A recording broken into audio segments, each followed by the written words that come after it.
پھر سانپ کا ڈسا اتنا نہیں تڑپتا جتنا غیبت کا ڈسا ہوا انسان تڑپتا ہے. پھر سانپ میں اتنا زہر نہیں ہوتا جتنا اس گندی زبان میں زہر ہوتا ہے. شیر کا پنجہ اتنا نہیں پھاڑتا جتنا یہ 2.5 انچ کی زبان گوشت کو چیر پھاڑ کے رکھ دیتی ہے. پٹرول اور گیس کی آگ سے وہ آگ نہیں بھڑکتی جو اس چھوٹی سی زبان سے آگ بھڑکتی ہے. شہروں کے شہر جل رہے ہیں اور اس کے پیچھے بات کیا ہے؟ غیبت. غیبت، گندا بول، گندا بول. ہاں، اگر گھروں کو جنت بنانا ہے غیبت چھوڑ دو.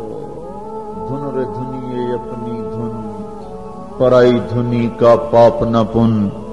تیری روئی میں 4 بنولے، سب سے پہلے ان کو چن. کیا مطلب؟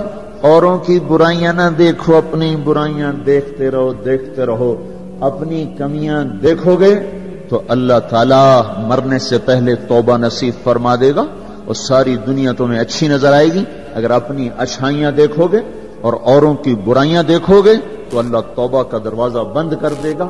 سارا جہان آپ کو برا نظر آئے گا، اپنی ذات آپ کو بڑی اچھی نظر آئے گی اور بڑی قابل تعریف نظر آئے گی. اور اس کے ساتھ پھر تکبر پیدا ہوتا ہے اور تکبر میں مرنے والا جنت کی ہوا بھی نہیں سونگ سکتا.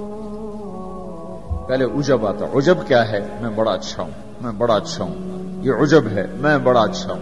صرف اس حد تک میں بہت اچھی ہوں، میں تو بہت اچھی ہوں، میں تو بہت اچھا ہوں. یہ عجب. جب عجب کو لگام نہیں دے گا تو اگلا درجہ آئے گا، اگلا درجہ. عجب اور تکبر کی حد ساتھ ساتھ ملی ہوئی ہے. اس لیے بارڈر پر پولیس کھڑی ہوتی، بارڈر پر فوجیں کھڑی ہوتی. بھائی اب اس میں بارڈر ملنے جائے تو عجب اور تکبر کا بارڈر ملا ہوا ہے. تکبر کیا ہے؟ میں بڑا اچھا، وہ بہت گندا. میں بڑی اچھی، وہ بہت گندی. اپنی اچھائی کے ساتھ جب اگلے کی نفرت پیدا ہو جائے، اگلے کی حقارت پیدا ہو جائے، اس کا چھوٹا ہونا دل میں اتر جائے تو پھر یہ تکبر ہے. تکبر.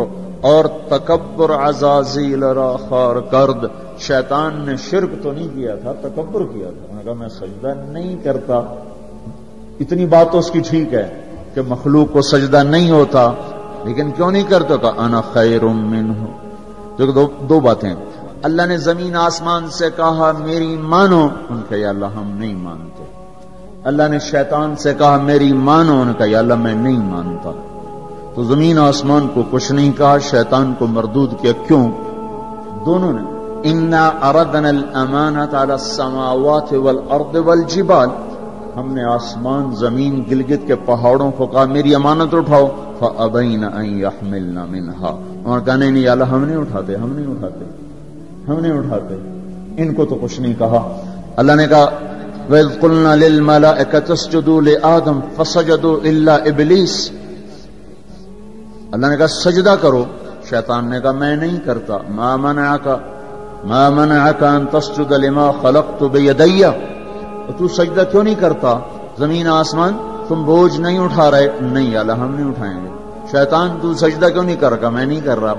فرق کیا ہے؟ شیطان نے کہا میں نہیں کرتا. کیوں نہیں کرتے ہو؟ انا خیر منہ، میں اچھا ہوں، یہ برا ہے. خلقتنی من نار، میں آگ سے بنا، آگ اوپر جاتی. دیکھو نا، دیا سلائی کو آگ لگاؤ اور اس کو الٹا بھی کرو تو آگ اوپر جاتی، آگ اوپر جاتی. خلقتنی من نار وخلقتہ من طین. میں آگ سے، یہ مٹی سے. استخبر، وہ متکبر ہوا، نہ کہ دفع ہو جا. اچھا زمین آسمان نے کہا ابھی اللہ ہم نہیں اٹھاتے.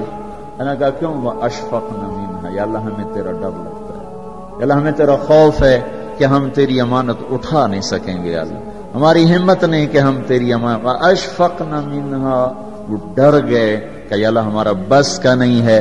اللہ کا جاؤ معاف کر دیا. انہوں نے کہا میں اچھا. ان کا تو مردود ہے قیامت تک کے لیے. تو میرے بھائیوں بہنوں، ایک بہت بڑی آگ ہے جو جنگل کی آگ سے بھی زیادہ شدید ہے، اور یہ زبان کا غلط بول ہے، یہ غیبت ہے. یہ غیبت جو سب سے زیادہ انسانوں کو جہنم میں لے کر جائے گی، سب سے زیادہ انسانوں کو جہنم میں گرائے گی. عیسیٰ علیہ السلام گزر رہے تھے، ایک ڈاکو بیٹھا تھا پہاڑ کی چوٹی پر. اس کی نظر پڑی، اس کو خیال آیا میں کیا زندگی گزار رہا ہوں. انہوں نے کہا یا اللہ میری توبہ مجھے معاف کر دے، آئندہ تیرے نبی کا ساتھ دوں گا، اور یہ کہہ کر پہاڑ سے نیچے اتر آیا اور ساتھ چل دیا۔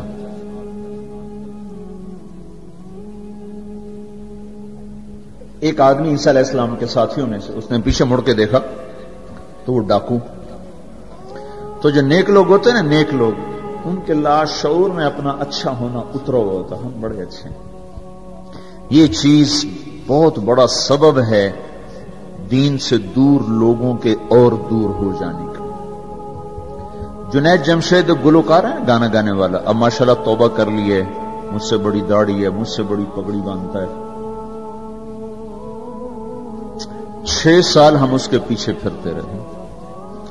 جب اللہ نے اس کو توبہ کی توفیق دے دی تو اس نے مجھ سے کہا میں صرف اس وجہ سے ان راہوں پہ چلا کہ تم نے مجھے حقیر نہیں سمجھا اور نفرت کا اظہار نہیں کیا، اور دوسرا کبھی فتویٰ نہیں سنایا کہ تو حرام کھاتا ہے، حرام ہی تو کھا رہا ہے، یہ ہم نے کبھی منہ سے نہیں کہا تو حرام کرتا ہے، حرام کھاتا ہے۔ سنتے رہے سنتے رہے سنتے رہے، چلتے رہے چلتے رہے۔ 6 سال کے بعد خود ہی توبہ کر لی، 3 چلے بھی لگا دیے اور داڑھی بھی رکھ لی اور چلے بھی لگ گئے اور کتنے حج ہو گئے، اور اس کے پیچھے کیا تھا؟ صرف محبت۔ اس کے گناہ کا اس کو تانا نہیں دیا۔ تو یہ جو تانا دینا ہوتا ہے یہ اور لوگوں کو دین سے دور کرتا ہے۔ تو اس آدمی نے عیسیٰ علیہ السلام کے ساتھی نے یوں دیکھا اور بڑی حقارت سے کہا ہاں بڑے آئے ہیں، یہ جو نیک لوگ ہوتے ہیں، نیک پاک پاک پاک عورت، پردے دار عورت، کوئی آ گئی ایسی بیچاری تھوڑی سی اعمال میں ڈھیلی تو اس کو بڑی ایسے نفرت کی نظر سے دیکھتی، آپ بڑی نیک حاجن بنتی، اس کو ایسی نظر سے دیکھتی۔ یہی حال یہ پکے پکے نمازیوں کا ہے، یہ ایسے دیکھتے ہیں کہ جیسے پتہ نہیں اگلا دین سے ہی نکل گیا ہے۔ تو اس نے یوں دیکھا تو اللہ تعالیٰ نے فوراً جبریل کو بھیجا، کہا میرے روح عیسیٰ تیرے پیچھے 2 آدمی آ رہے ہیں، ایک تیرا ساتھی ہے، ایک ڈاکو اور چور و چکا ہے، ان دونوں سے کہو، ڈاکو سے کہو تیری توبہ پر تیرے پچھلے سارے معاف، تو نئے سرے سے عمل کر، اور اپنے ساتھی سے کہو تیری نفرت کرنے پر تیری ساری نیکیاں برباد، تو بھی نئے سرے سے اب نیکیاں کر، تیرا سب ختم، تو ٹھیکیدار ہے میرے بندے کو حقیر سمجھنے کا۔ تو میرے بھائی اور بہنوں، ہمارے گھروں میں آگ ہے، آگ، اور وہ آگ چولہے کی آگ سے تیز ہے، پیٹرول گیس کی آگ سے تیز ہے، اور وہ غیبت کی بھڑکائی ہوئی آگ ہے۔ یہ وہ آگ ہے جو زبان نے بھڑکائی ہے، اس کو پانی سے نہیں بجھایا جا سکتا۔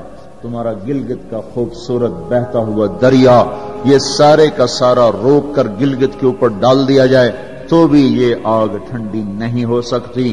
اس آگ کو ٹھنڈا کرنے کا اللہ تعالیٰ ہی نے کہا ہے طریقہ، جو بتایا کہ لا یغتب بعضکم بعضا، بند کر لو زبانیں، غیبت مت کرو، لا تجسسوا، ہمارے نبی نے کہا کسی کی ٹو نہ لگاؤ کیا کرتی ہے کیا کرتا ہے، لا تحسسوا لا تجسسوا، تحسس کیا ہے؟ خود پیچھے پیچھے پھرنا، اور تجسس کیا ہے؟ کسی کو پیچھے لگ جاؤ دیکھو کیا، جیسے پولیس بھی نہیں حکومت والے CID لگاتے ہیں نا، CID، یہ تجسس ہے، تجسس جاسوس، اسی سے جاسوس ہے، تجسس سے جاسوس، اور وہ رپورٹ لکھتے ہیں، وہ الٹی لکھیں سیدھی لکھیں، اسی پہ فیصلے ہوتے ہیں۔ تو میرے نبی نے کہا کسی کی ٹو نہ لگاؤ، کسی کی برائیاں نہ دیکھو، برائیوں پہ پردے ڈالو، اچھائیوں کو اچھالو، تو اللہ تمہیں سیدھا جنت کی راہوں پر لے جائے۔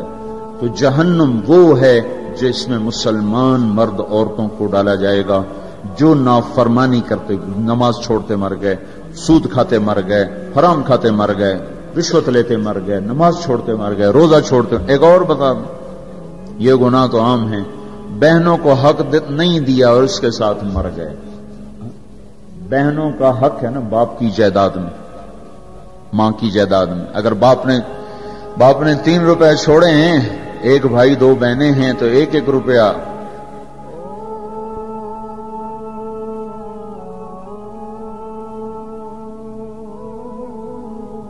ایک بہن کو ملے گا، 1 روپیہ ایک بھائی کو ملے گا، 2 روپے ایک بھائی کو ملے اور آدھا آدھا ان کو ملے گا۔ تو کیا ہوا بھائی؟ ادھر کیا ہوتا ہے؟ ادھر کیا ہوتا ہے؟ سارا حق بھائی دبا کے بیٹھ جاتا، سارا حق بھائی نے دبایا، اور بھائی کیا ہوا؟ کہا جی ہمارا رواج کوئی نہیں، ہمارا رواج کوئی نہیں۔ اچھا قرآن تو کہتا ہے للذکر مثل حظ الانثیین، دو بیٹیوں کے برابر ایک بیٹے کا حصہ ہے، 1 روپیہ بیٹی کو ملا، 2 روپے بیٹے کو ملیں، 8 آنے بیٹی کو ملے، 1 روپیہ بیٹے کو ملے گا۔ پھر اللہ تبارک و تعالیٰ نے عورت کا حق پہلے بتایا، مرد کا حق بعد میں بتایا، للذکر مثل حظ الانثیین، للذکر مثل حظ الانثیین۔ اور یہاں ساری گلگت کی وادی بہنوں کا حق کھا جاتی ہے، اور کوئی کہتا بھی نہیں کہ حرام ہو گیا، حرام ہو گیا۔ کوئی رشوت کھائے تو کہتے رشوت کھاتا ہے، کوئی سود کھائے کہتے بڑا مجرم ہے سود کھاتا ہے، کوئی ڈاکہ ڈالے تو کہتے بڑا ظالم ہے ڈاکے مارتا ہے۔ سارے گلگت والوں نے بہنوں کے حق پہ ڈاکہ مارا، نہ کوئی مقدمہ ہوا، نہ کوئی فریاد ہوئی، نہ کسی نے ہائے کی، اور کسی بہن نے کچھ مانگ بھی لیا تو الٹا اس پہ چڑھائی ہو گئی۔ بہنوں کا حق کھاتا ہوا مر گیا، جنت کی ہوا بھی نہیں لگی۔ ماں کا حق کھا لیا، خامد مر گیا، اللہ نے ماں کا حق رکھا ہے۔ اولاد ہے تو 8واں حصہ ماں کا ہے، اولاد کوئی نہیں 4تھا حصہ ماں کا ہے۔ باپ مر جاتا ہے، مائیں بیچاری فقیر بن کے بچوں سے خیرات مانگتی ہیں، حالانکہ اللہ نے خامد کے حق میں سے 1/8 ماں کا حق رکھا تھا، کوئی نہیں دیتا۔ ماؤں کا حق ہڑپ، بہنوں کا حق ہڑپ، اور پھر اس کے ساتھ یہ احساس بھی نہیں ہے کہ میں مجرم ہوں، میں نے ظلم کیا ہے، یہ احساس ختم ہو گیا ہے۔ تو بھائیوں میرے بہنوں، اللہ نے جہنم کو بنایا ہے نافرمان مسلمان مرد عورت کے لیے۔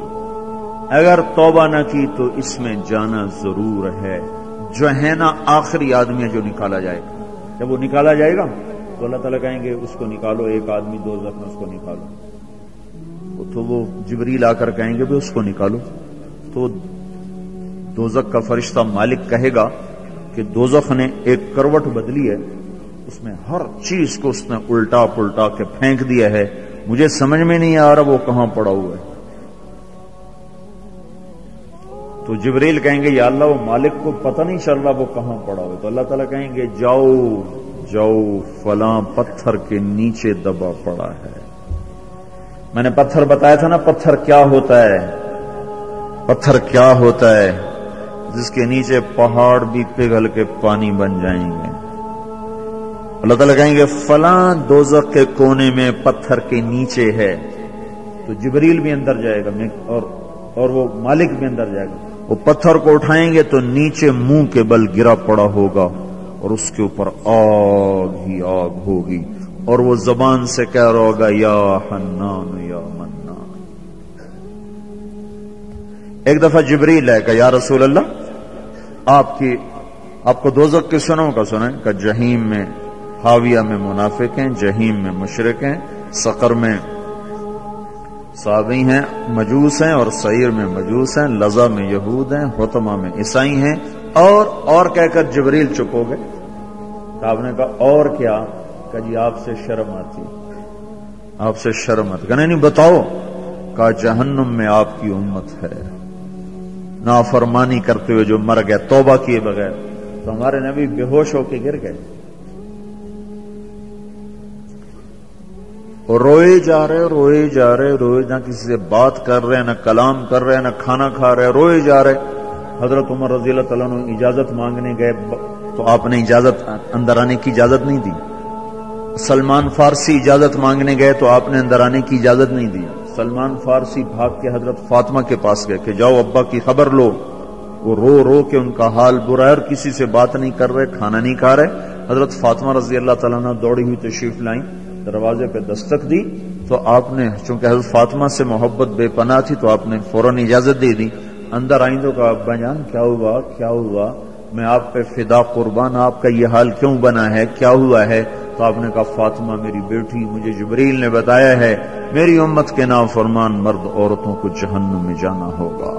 اور آپ نے کتنے نوجوان ہوں گے جو کہیں گے ہائے ہماری جوانی پہ کرم میں رحم کرو، پر کوئی رحم نہ کھائے گا۔ کتنے بوڑھے ہوں گے جو کہیں گے ہمارے بڑھاپے پہ رحم کرو، کوئی رحم نہ کھائے گا۔ کتنی عورتیں ہوں گی جو ننگی ہو کر جہنم میں پھینکی جائیں گی اور ان کے بالوں کی چوٹیوں سے پکڑ کر فرشتے ان کو گھسیٹ رہے ہوں گے، وہ کہیں گے ہائے ہائے ہماری بے پردگی، ہم پر رحم کرو۔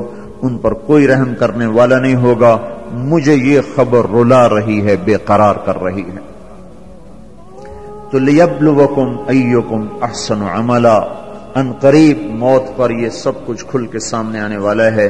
اللہ تعالیٰ نے اس کی تیاری کے لیے ہمیں یہاں بھیجا ہے۔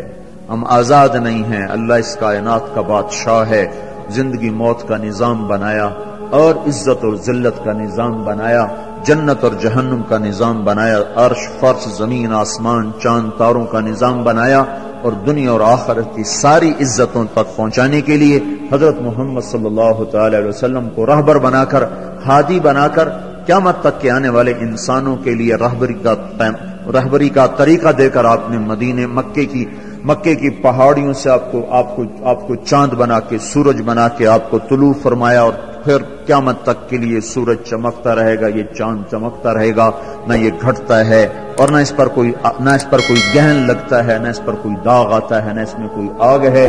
آپ ساری دنیا کے مردوں عورتوں کے لیے عزت کا راستہ لے کر آئے، بلندی